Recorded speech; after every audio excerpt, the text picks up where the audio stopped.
Good morning all of you, how are you, कैसे हो आप सभी। आज हम हमारे चैप्टर को आगे बढ़ाते हुए बैकग्राउंड ऑफ रिवोल्यूशन के आगे का पैराग्राफ पढ़ने जा रहे हैं।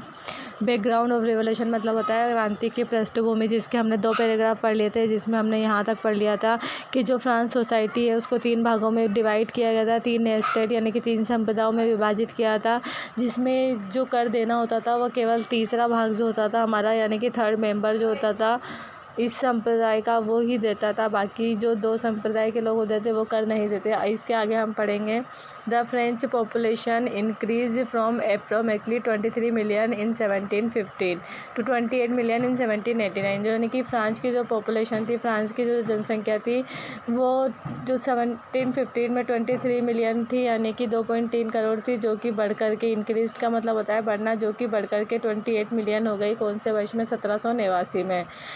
Increasing population lead to a greater demand of food grain, the production of which could not increase to fulfill the demand. As a result, the price of bread, the staple diet of the majority, rose sharply. यानी कि increase of population led to a greater demand, यानी कि जनसंख्या जब बढ़ रही थी तो ये क्या मांग कर रही थी? फूड ग्रेन, यानी कि उत्पादन की। यानी कि जितनी जनसंख्या बढ़ती जा रही थी उतना अनाज पैदा नहीं हो रहा था।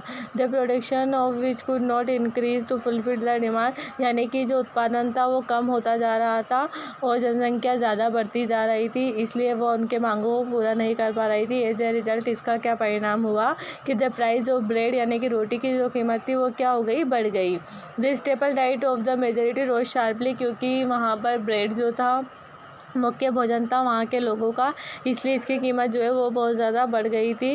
Worker were mostly employed as a labour in workshop and their wages were fixed by the owner, यानी कि वर्कर जो कार्य करता थे वर मोस्टली एम्प्लॉयड, और जो कार्य करता थे वहाँ के कुछ, और लेबर जो मेहनती लोग थे वर्कशॉप में, यानी कि वहाँ जो वर्कशॉप में जो काम करते थे लोग, एंड तो उनको क्या किया जाता था? And their wages were fixed by the owner, तो उनको उनके जो मालिक होते थे उनके द्वारा फिक्स वेतन दिया जाता है। मतलब वेजेस का मतलब होता है वेतन या तनख्वाह। तो वहाँ पर जो लोग होते थे जो काम करते थे तो उनको फिक्स वेतन दिया जाता था, जबकि उनकी जो महंगाई थी वो ज़्यादा बढ़ रही थी, लेकिन महंगाई के अनुसार उनके वेतन में कोई बढ़ोतरी नहीं की गई थी। देयरफॉर इसलिए क्या हुआ कि the gap between the poor and the rich become wider, तो इसलिए जो है जो गरीब और अमीर के बीच की खाई जो थी वो चौड़ी होती गई थी। मतलब कि जो लोग अमीर थे वो तो और अमीर होते जा रहे थे, लेकिन जो लोग गरीब थे वो महंगाई के कारण और गरीब होते जा रहे थे। The situation became worse whenever drought और हेल रिड्यूस द हार्वेस्ट, जब भी सूखे या अकाल जो होता है, जब सूखे या फिर ओलों की फसल को की स्थिति जब हो जाती थी तो क्या होता था कि स्थिति और ज़्यादा ख़राब हो जाती थी, बहुत ज़्यादा संकट वहाँ पर पैदा हो जाता था, क्योंकि वहाँ पर जो है सूखा वगैरह पड़ता था, और जब जो फसलों की कमी आ जाती थी तो इसलिए वहाँ पर स्थिति और ज़्यादा बिगड़ जाती थी।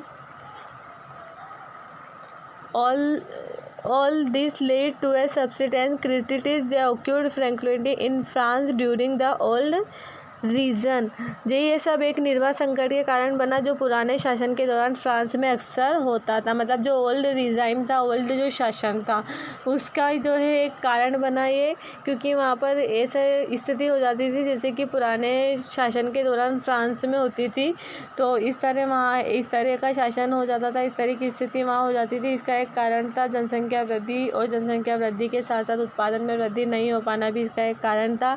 इस तरह वहाँ अक्सर ऐसा माहौल बन जाता था जैसे कि पुराने शासन में होता था। यहाँ तक हमने बैकग्राउंड ऑफ रिवोल्यूशन को कंप्लीट कर लिया। इसके आगे हम कल पढ़ेंगे a growing middle class end to privilege के बारे में हम कल पढ़ेंगे। अभी तक हमने ये पढ़ा है कि मतलब किस तरीके से जो है वहाँ पर कौन सा स्टेट जो है कर देता था, तो वहाँ पर ओनली 3rd स्टेट जो होता था वो कर देता था। इसका मैंने पहले भी आपको जो है डायग्राम बताया है कि 1st स्टेट में कौन से वो लोग आते हैं, 2nd स्टेट में कौन से लोग आते हैं, 3rd स्टेट में कौन से लोग आते हैं। इसको वहाँ पर आप देख लेना कि कौन से स्टेट में कौन से लोग आते हैं।